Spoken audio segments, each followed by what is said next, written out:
এত কোটি কোটি টাকার ব্যবসা, এটার মধ্যে খালি টাকা। এটা আপনারা বোঝেন যে নোংরা, আর আমরা লড়াই ছাড়াই, কিন্তু এটা কোটি কোটি টাকার ব্যবসা। ব্যবসা এই যে মালটা প্রসেসিং হইলে বিদেশে চলে যায়, কিন্তু মাল তো দেখায় নোংরা।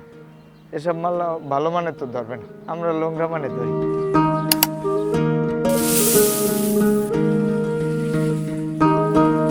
ধরেন আগে আমরা আনতাম, অনেকে এটা ব্যবহার করতে জানতো না বা ব্যবহার করতো না, ফালাই দিত। তারপর আমরা যখন এটা প্রসেসের মধ্যে নেই, তখন মানে বিভিন্ন পার্টি বাইরে যে বিভিন্ন লোকজন দেখছে এটা কাজে লাগে বা বাহিরে যায়, তখন এটার পার্টি এখন অধিক পরিমাণ হয়ে গেছে। এটা সংগ্রহ করে তারা এখন বিক্রি করে। আগে বাজার করে আমরা হালাই দিতে আনতাম এমনি, এখন আর এমনি দেয় না, টাকা দেওয়া লাগে এখন। এখন বাজারওয়ালারাও সচেতন হয়ে গেছে, হেরাও মাল দেয় চলে, আমরা দেই, আমরাও অন্য তো ব্যবসা হইতে আছে। এই মালটা বেচা কিনে চলতে আছে, বিদেশে যাইতে আছে, নিতে আছে।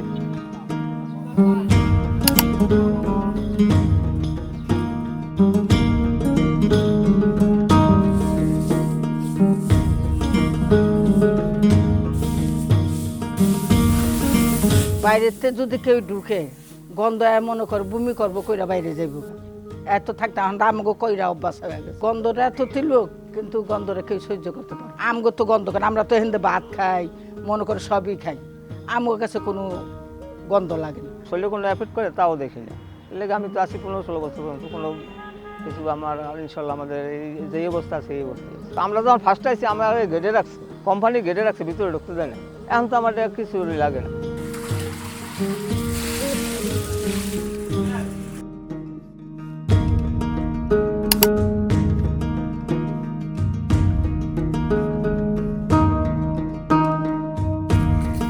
এটা দুই ধাপ, ভালো মন্দ। ভালোটা হইলে সাদা মাল, আর একটা লাল মাল। এই দুইটা পার্থক্য, ওই মালটা একটু লাল হয়ে গেলে ওইটার দাম কম, আর সাদাটা একটু দাম বেশি। কিন্তু সাদা তো বৃষ্টি বেদল আইলে সাদা তো আর থাকে না। সাদা লাল এটা সবই ওরা নিয়ে নেয়, তারপরে ওরা প্রসেস করে বাহিরে পাঠায়। বাজারে এটার এখন চাহিদা আছে, এটা জানি। এরা সারা বিশ্বের চাহিদা আছে, আর বিদেশিরা এটার উপরে মানে ঝোঁক নিচ্ছে, তারা এটা সংগ্রহ করে এবং আমাদের কাছ থেকে সংগ্রহ করে নিয়ে যায়। চায়না যায়, জার্মান যায়, তারপরে কোরিয়া যায়, বিভিন্ন রাষ্ট্রে নেয়। যারা মার্কেটে মাছটা চলে, ওটা যদি বেলারটা না লাগে তাহলে মাছটা কালারটা সাদা হয়ে যায়, আর যদি বেলাট লেগে যায় তাহলে মালটা লাল হয়ে যায়। এই মালটা যদি যেমন আজকে যদি না শুকাইতে পারি, কালকে যদি থাকে, যদি না শুকায়, তাহলে আমি বর্ষা নামে গেছে, মালটা শুকাইল, কাল মালটা ডিসকালার হয়ে যাবে। যদি এক রোদে শুকাইতে পারি তো আমার মালটা লাল দলা হয়ে যায়। আর যদি এইটা আমি যদি ধরেন ধুবাই রাখি, বৃষ্টি এলে ধুবাই রাখলাম না, ওটা গরম হয়ে যায়, গরম হয়ে গেলে ওটা লাল হয়ে যায়।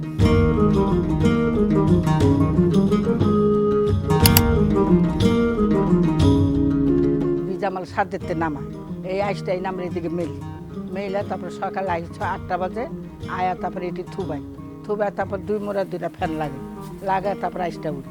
আইসটার পর তারপর কাঁটা উড়ে সময়টা আমরা বস্তায় ভরি, নাইলে আবার মনে করেন থুয়া দিই।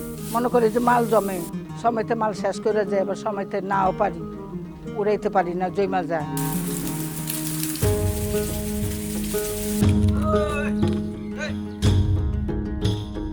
তেলের কাজটা হইলে তেলটা হওয়ার পর, তেলটা হইলে আবার যারা ফিড মিলালারা ওরা নিয়ে যায়, ওরা নিয়ে ফিড মিলে মাল, ওই যে মুরগির খাবার বানায়, মাছের খাবার ওরা নেয়। ধরেন এই ওয়েস্টটা এরা ফিড মিলে না, তারা ফিড মিলের সাথে তৈরি, ফিড মিল তো ফিড তৈরি করে মাছের খাদ্য বানায়, মুরগির খাদ্য বানায়, এইটা জানি।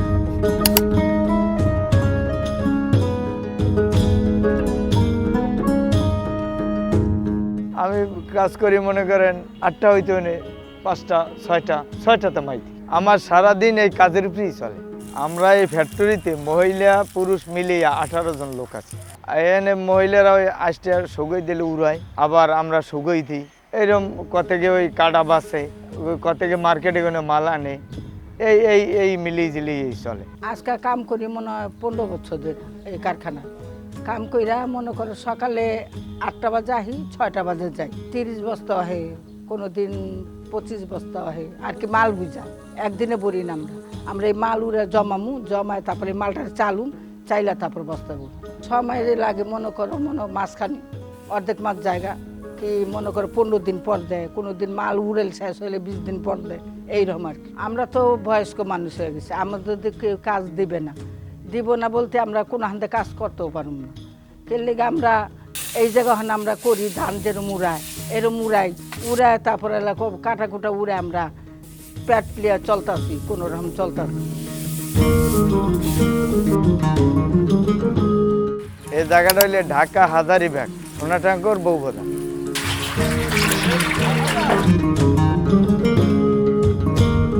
এটা কিসের কাজে লাগে সেটা বলতে পারবো না, এটা বিদেশে নেয় এই পর্যন্ত জানি।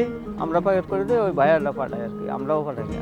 কতকে কইতেছে লিপস্টিক বানায়, চুমকিগুলো, আবার ওষুধের খোসা, এডি বানায়, আর কিছু একটা বানায়। নাহলে বিদেশে এটা নিয়ে কি খায়নি। একজনে বলছে সোপ বানায়, কারণ সোপ বানাই এরা খাইতেও পারে বিদেশে বানায়।